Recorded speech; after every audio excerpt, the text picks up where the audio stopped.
So sinasabi ko lagi dyan, practicein nyo yung isda nyo. Kasi tulad ng mga isda ko, nakita nyo kahit umuulan, kahit sobrang init, ako nagwa-water change ako kasi gusto ko ipakita sa mga fish keeper natin na kahit ganun yung sitwasyon, kung sana yung isda nyo, mabubuhay yan. Number 3 guys is yung stress at saka temperature. So stress guys, maraming factors yan. So pagkain din, nakaka-stress yan. Kapag overfeed, na-bloat yung isda mo, nakaka-stress yan.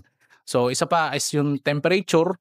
Kapag biglang nagpalit yung temperature or biglang nag-fluctuate yung temperature, may stress din yung isda mo. Isa pang cause yun ng pagkamatay ng isda. And lahat ng mga change na hindi mo inaasahan, yun yung kadalasan pumapatay sa isda mo. Number 4, so related to sa number 3, so yung bad stock. So meron kang isda na may sakit, may parasite, nakuha mo sa iba, o kaya sa'yo nagkasakit, kailangan mo ma-identify agad kung merong weird na isda.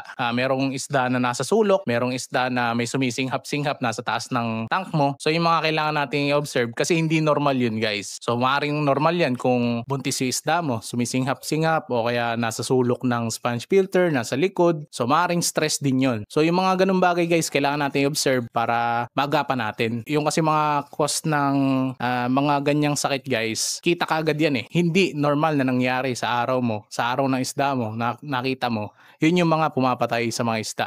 So maaaring magkakasakit o maaaring dun pa lang nagsisimula, meron mali dun sa tank mo.